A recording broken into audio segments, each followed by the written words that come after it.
मेरे महबूब कयामत होगी, आज रुसवा मेरी दुनिया में मोहब्बत होगी। मेरे महबूब कयामत होगी, आज रुसवा मेरी दुनिया में मोहब्बत होगी।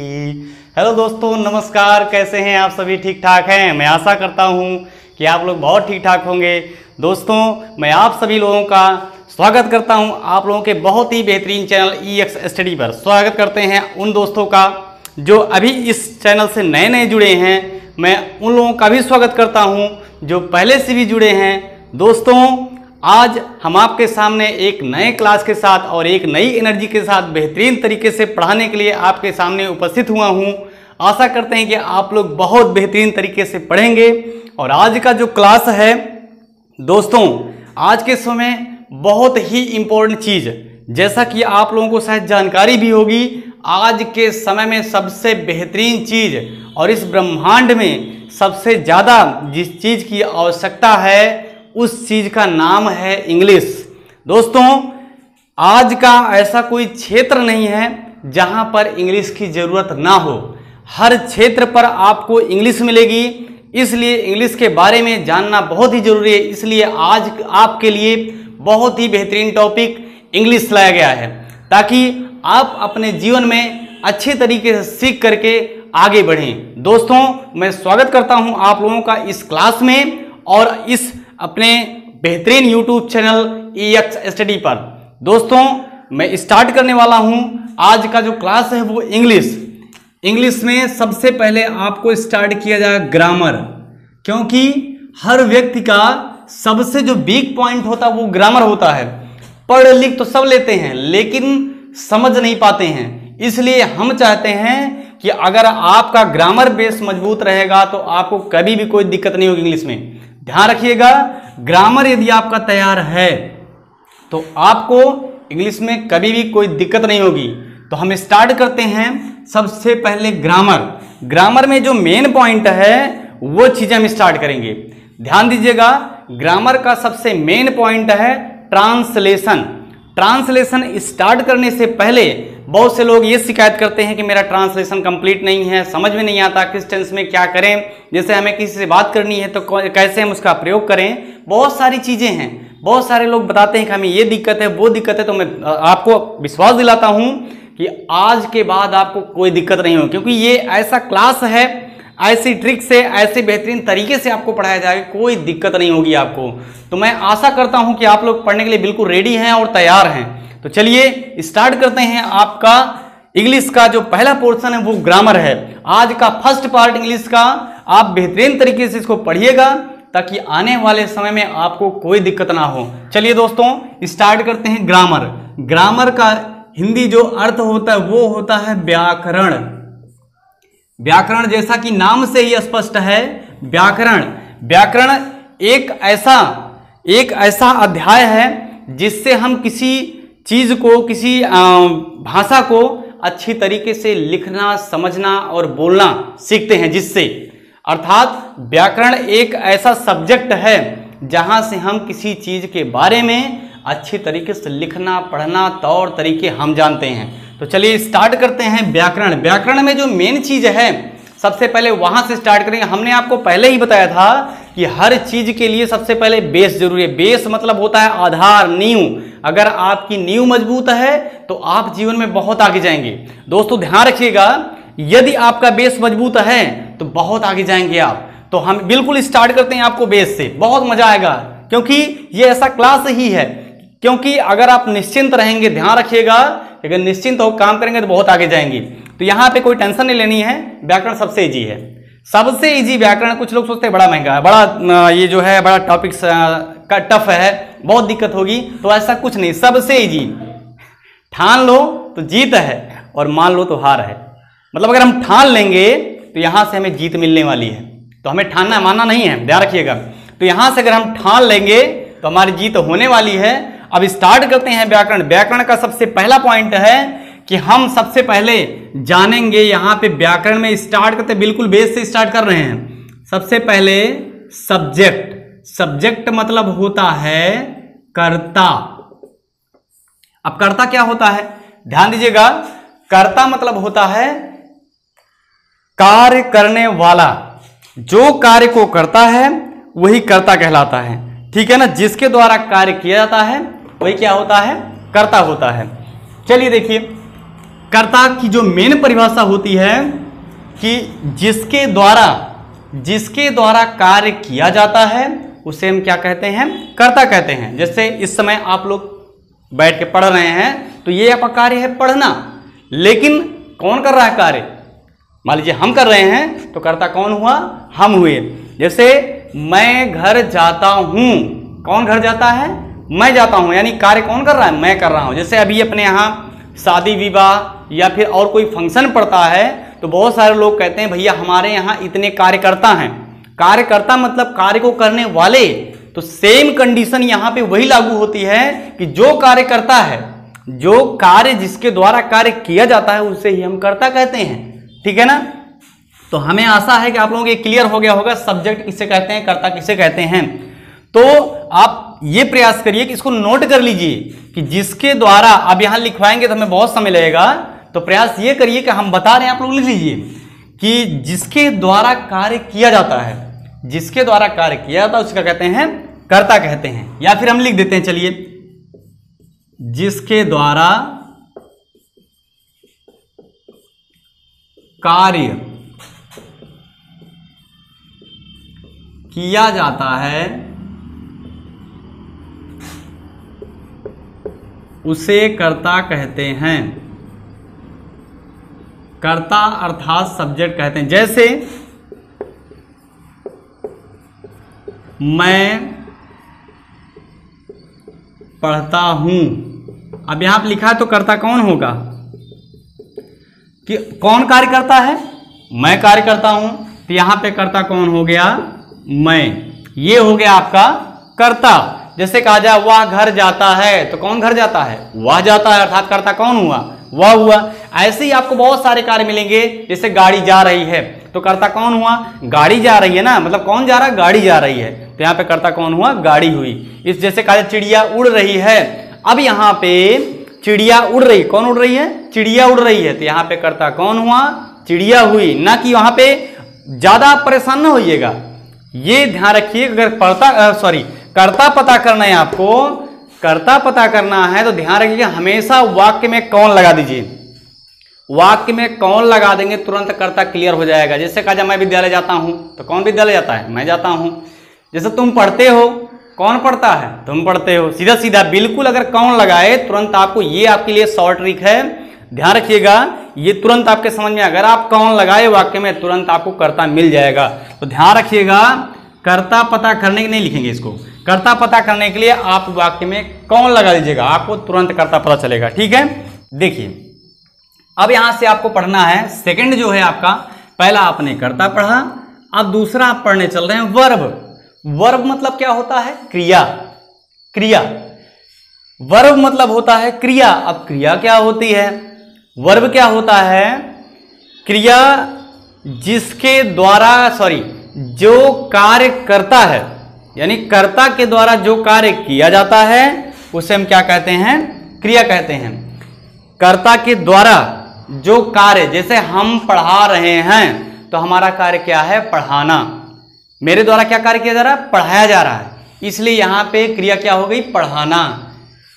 मैं विद्यालय जाता हूं, अब यहां पे मैं विद्यालय क्या करता हूं, जाता हूं। यहां पे हमारा कार्य क्या है, जाना। आप पढ़ रहे हैं तो आपका कार्य क्या है, यहां पे पढ़ना। अर्थात कर्ता के द्वारा जो कार्य किया जाता है उसे हम क्रिया कहते हैं। ऐसे कर्ता के द्वारा जो कार्य किया जाता है उसे क्रिया कहते हैं। उसे क्रिया कहते हैं।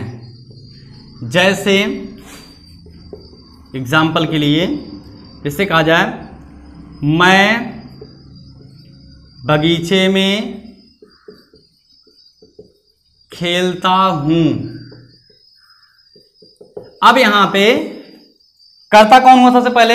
अभी हमने पीछे रिवाइज किया जिसके द्वारा कार्य किया था, तो कौन बगीचे में खेलता है, तो मैं यहां पे कर्ता हो गया। अब हमने कहा क्रिया, क्रिया पता करने के लिए वाक्य में क्या लगा दीजिए, ध्यान रखिएगा, ये शॉर्ट ट्रिक है, ध्यान रखिएगा, इसको कोटेशन कहीं नोट करके लिख लीजिएगा कि अगर क्रिया पता करनी होगी तो वाक्य में क्या लगा देंगे। अभी हम इसको ट्रांसलेशन में आपको बेहतरीन तरीके से बताएंगे, आप परेशान ना होइए, केवल इसको जान लीजिए क्या क्या होता है बस, ठीक है। तो क्रिया पता करने के लिए वाक्य में क्या लगा दीजिए, तो मैं बगीचे में क्या करता हूं, क्या करता हूं, खेलता हूं। यहां पे क्रिया क्या हो गई, क्रिया हो गई खेलना, यहां पे खेलना, यहां पे क्रिया हो गई। इस प्रकार जैसे कहा वह घर जाता है तो यहाँ पे क्रिया हो गई जाना, मैं पढ़ाता हूं, यहाँ पे हमारी क्रिया होगी पढ़ाना। जैसे बहुत सारे लोग, क्रिया मतलब कार्य होता ही है बस, बाकी आप परेशान होइए, आगे आपको और बेहतर। अब देखिए, आपने पहला पढ़ा कर्ता, दूसरा पढ़ा क्रिया, तीसरा पढ़ रहे हैं अब आप यहाँ पे कर्म, यानी सब्जेक्ट वर्ब एंड ऑब्जेक्ट। अब यहाँ पे ऑब्जेक्ट क्या होता है, ऑब्जेक्ट मतलब होता है कर्म।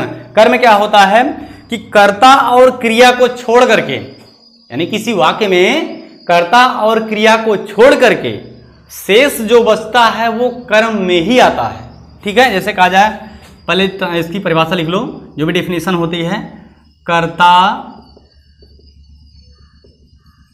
और क्रिया को छोड़कर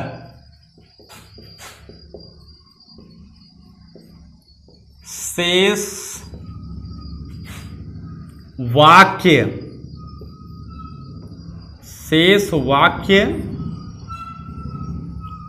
कर्म कहलाता है। जैसे मैं घर जाता हूं। अब यहां पे सबसे पहले कर्ता, हम आपको कर्ता पहले बता दें, कर्ता पता करने के लिए वाक्य में कौन लगा दीजिए, कौन घर जाता है, तो मैं घर जाता हूं, यहां पे कर्ता हो गया मैं। उसके बाद फिर हमने दूसरा पढ़ाया क्रिया, क्रिया हमने बताया था वाक्य में क्या लगा दिया, मैं घर क्या करता हूं, जाता हूं, यहाँ पे जाता हो गया क्रिया, और लास्ट में बचा है जाता हूं, ये पूरी क्रिया है, ध्यान रखिएगा। और लास्ट में बचा है कर्म, कर्म जो इसके बाद बता है, यानी मैं हो गया, जाता हूं हो गया, अब लास्ट में क्या बचा है, घर, ये आपका हो गया कर्म, ठीक है। जैसे बच्चे विद्यालय में खेलते हैं, अब यहाँ पे बच्चे सब्जेक्ट हो गया, खेलना क्रिया हो गया, और लास्ट में बचा विद्यालय में, तो ये आपका ऑब्जेक्ट यानी कर्म हो गया। ध्यान रखिएगा दोस्तों, आपके बहुत बेहतरीन समझ में आ रहा होगा, क्योंकि ये ऐसे ऐसे पॉइंट है, समझ में आया, कोई दिक्कत नहीं है, ठीक है। चलिए स्टार्ट करते हैं हम अब ट्रांसलेशन, क्योंकि जो वीक पॉइंट होता है हर व्यक्ति का वो ट्रांसलेशन होता है। अगर ट्रांसलेशन आपका तैयार है, अगर ट्रांसलेशन बेहतरीन तरीके से तैयार है, तो निश्चित रूप से आप जीवन में कभी भी कहीं भी कोई दिक्कत नहीं होने वाली है। तो आप प्रयास ये करिए कि बिल्कुल निश्चिंत होकर के, बिल्कुल ऐसे माइंड में, आप कूल माइंड में रहिए और सीखिए, समझिए। और यहां से स्टार्ट करते हैं अब हम ट्रांसलेशन में सबसे पहले आपको पढ़ना है टेंस। टेंस मतलब क्या होता है, सबसे पहले आपको पढ़ना है टेंस। टेंस मतलब होता है काल, काल का मतलब होता है समय, समय का मतलब क्या होता है, टाइम। अब आप लोग सब समझ गए होंगे, इतनी चीजें आपको बताया गया यहां से कि टेंस का मतलब काल, काल का मतलब समय, समय का मतलब टाइम। अब कुछ लोग, अब जैसे यहाँ पे हम तो लिखते चले गए, कुछ लोग ये सोचते हैं टेंस का मतलब काल, काल माने कहते नहीं हैं। अपने यहाँ कोई व्यक्ति जब गुस्से में आता है तो कहता है भैया हमें लगता है कि आपको काल आ गया है। काल मतलब मृत्यु का समय, कुछ लोग ये सोचते हैं, लेकिन यहाँ पे काल का मतलब होगा समय, ठीक है। काल मतलब होता है समय, यहां नहीं कि आपका काल आ गया, ऐसा कुछ नहीं है। यहाँ पे टेंस का मतलब होता है काल, काल मतलब होता है समय, समय को अर्थात और अगर समझना चाहें गूढ़ मतलब थोड़ा आंतरिक रूप से समझना चाहें तो यहां से आपको मिलेगा टाइम। अब इंग्लिश में जो टेंस होता है कितने प्रकार का होता है, how many types of tense in English. अब यहाँ पे टेंस जो है इंग्लिश में कितने प्रकार का होता है देखिए ध्यान से देखिएगा, इंग्लिश में टेंस जो है वो बेसिकली 3 प्रकार का होता है। ठीक है, बिल्कुल बेहतरीन तरीके से आपको पढ़ा। पहला है प्रेजेंट टेंस, इसे हिंदी में कहते हैं वर्तमान काल। ध्यान रखिएगा, आपको हिंदी और इंग्लिश दोनों मिलेगी यहां पे। उसके बाद है पास्ट टेंस। पास्ट टेंस का मतलब होता है भूतकाल। ठीक है, और लास्ट है आपका future tense. Future tense, future मतलब होता है भविष्य, भविष्य काल। ये भविष्य काल है, ध्यान रखें, कुछ लोग भविष्यति काल कहते हैं, ऐसा नहीं है। ठीक है, ये भविष्य काल है।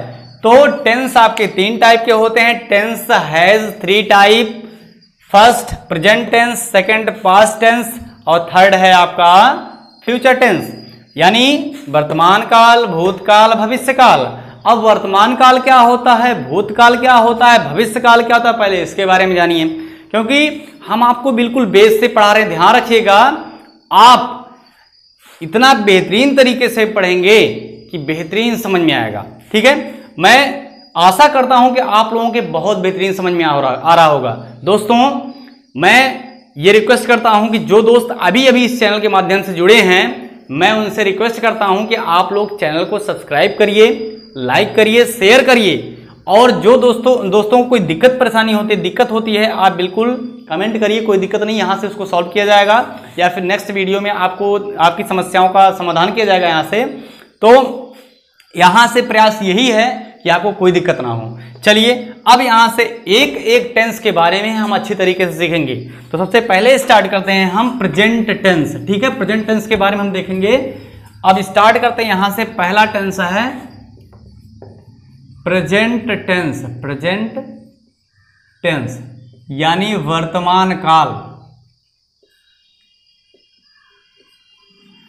वर्तमान काल किसे कहते हैं, ध्यान रखिएगा, वर्तमान काल। वर्तमान काल मतलब यह होता है कि जो समय या कार्य चल रहा हो उसे हम क्या कहते हैं, वर्तमान काल। जो समय या कार्य चल रहा हो उसे वर्तमान काल कहते हैं। जैसे हम पढ़ रहे हैं, इस समय हमारा कार्य क्या चल रहा है, पढ़ रहे हैं, यानी कार्य चल रहा है। वे जा रहे हैं, या वे जा रहे हैं, वे खा रहे हैं, तुम सो रहे हो। इस प्रकार से जो भी कार्य स्टार्ट लगातार चलता रहता है वो प्रेजेंट टेंस में आता है। ऐसे जो समय या कार्य चल रहा हो उसे वर्तमान काल कहते हैं।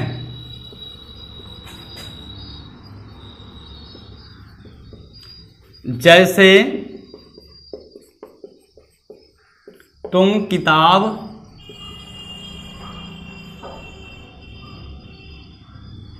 अब यहां पे किताब पढ़ते हो। चलिए, यहां से इसकी पहचान जरूर लिखिएगा, पहचान बहुत जरूरी है। पहचान में क्या होता है, सभी वाक्य के अंत में आपको हमेशा ता है, ती है, ते है मिलेगा। ठीक है, ता है, ती है और ते हैं।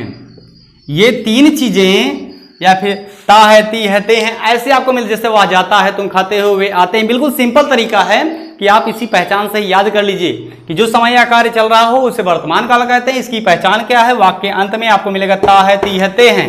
ठीक है, बस। बाकी जैसे तुम पढ़ते हो, तुम किताब पढ़ते हो, अब अंत में क्या है, हो आया, मतलब है, हूं है, कुछ भी आएगा। ठीक है, जैसे कहा जाए हम घूमते हैं, अब यहाँ पे अंत में है, अर्थात यहाँ पे कौन सा काल हो गया, आपका वर्तमान काल। ध्यान दीजिएगा, अगर एक एक पॉइंट को आप ध्यान समझेंगे बहुत। इसके आगे अब देखिए, सेकंड है आपका पास्ट टेंस। पास्ट टेंस मतलब होता है भूतकाल। अब इसकी जो परिभाषा होती है कि जो समय या कार्य क्या हो गया हो, बीत गया हो, उसे हम क्या कहते हैं, भूतकाल। जो समय या कार्य बीत गया हो, कहते नहीं है। अब भूत मतलब क्या होता है, भूत नाम से ही स्पष्ट है। भूत मतलब यह होता है कि जब मनुष्य की जीवन लीला समाप्त हो जाती है, मनुष्य की जब जीवन लीला समाप्त हो जाती है तब वो क्या बन जाता है? भूत। कहते हैं भैया ये भूत हो गए, मतलब ये जिसकी अकाल मृत्यु होती है कहते हैं भैया ये भूत बन जाए। भाई उसकी सारी जीवन लीला समाप्त हो गई, उसके बाद वो बना तो भूत बना ना। तो वैसे ही यहाँ पे भूत मतलब होता है बीता हुआ, जो बीत गया हो उसे क्या कहते हैं? भूतकाल। अब इसकी पहचान होती है था, थे, थी। हर वाक्य के अंत में आपको मिलेगा था, थे, थी अंत में। जैसे कहा जाए वह घर जाता था, तो यहाँ पे अंत में क्या आया? था, इसलिए कौन सा टेंस हुआ? Past tense. वह किताब पढ़ती थी, अब यहाँ पे अंत में थी आया, ये भी पास्ट टेंस। मैं घर जाता था, वे किताब पढ़ते थे, अब पढ़ते थे यहाँ पे लास्ट में था, थे, थी कहीं आवे। या फिर मैं घर गया, या फिर यहाँ पे ऐसे भी या ऐसे, अथवा या ये ऐसे, ये भी आ सकता है। जैसे कहा जाए वह घर गया, मैं किताब पढ़ा, या फिर वह घर गई, वे घर गए, ऐसे भी आ सकता है। मतलब ये पहचान है इसकी। अगर इस तरीके से आप पहचानोगे तो आप बिल्कुल आसानी से, कोई दिक्कत नहीं होगी, आप बिल्कुल आसानी से सीख जाओगे। चलिए, ये लास्ट आपका तीसरा टेंस है फ्यूचर टेंस। फ्यूचर टेंस मतलब होता है आपका भविष्य काल। अब भविष्य काल के बारे में पहले अच्छे तरीके से जान लीजिए, भविष्य काल होता क्या है। ठीक है, जो समय या कार्य आने वाला हो उसे हम क्या कहते हैं? भविष्य काल। अभी आदमी भविष्यवाणी बताता है, बहुत सारे ज्योतिषी हैं, बहुत सारे जो भी लोग हैं वो कहते हैं भैया आपके जीवन में ऐसा होगा, यानी भी पता नहीं है, अर्थात न तो बीता है न तो चल रहा है, अर्थात अभी आने वाला है। इसीलिए इसका नाम है भविष्य काल। भविष्य काल मतलब होता है फ्यूचर। कहते नहीं है आपका फ्यूचर गड़बड़ है, आने वाले समय में आपको ये दिक्कत होगी, तो ध्यान रखिएगा कि आने वाला समय यानी जो समय आने वाला होगा उसे हम क्या कहते हैं? फ्यूचर टेंस, भविष्य काल। अब तीसरा टेंस है आपका फ्यूचर टेंस यानी भविष्य काल। इसके नाम से ही स्पष्ट है कि भविष्य, भविष्य मतलब होता है जो आने वाला हो। तो जो समय या कार्य आने वाला हो उसे क्या कहते हैं? हम भविष्य काल कहते हैं। ध्यान रखिएगा दोस्तों, बताते हैं बहुत सारे लोग कहते हैं कि आपका भविष्य ऐसा है, यानी आने वाला समय ऐसा है। भविष्य मतलब होता है जो आने वाला। बहुत सारे लोग गांव में भविष्य बताते हैं कि आपके जीवन में ऐसा होने वाला है या आने वाला है, ऐसे ही बहुत सारी चीजें हैं। तो जो समय या कार्य आने वाला उसे हम भविष्य काल कहते हैं। ठीक है, इसकी पहचान है गा, गे, गी, यानी वाक्य के अंत में आपको हमेशा गा, गे, गी में से कोई एक मिलेगा। जैसे कहा जाए मैं घर जाऊंगा, इसके अंत में क्या आया? गा, यानी ये कौन सा टेंस हुआ? फ्यूचर टेंस यानी भविष्य काल। जैसे मैं किताब पढ़ूंगा, वे घर जाएंगे, अंत में गा, गे, गी जरूर मिलेगा, एक जरूर मिलेगा उसमें से।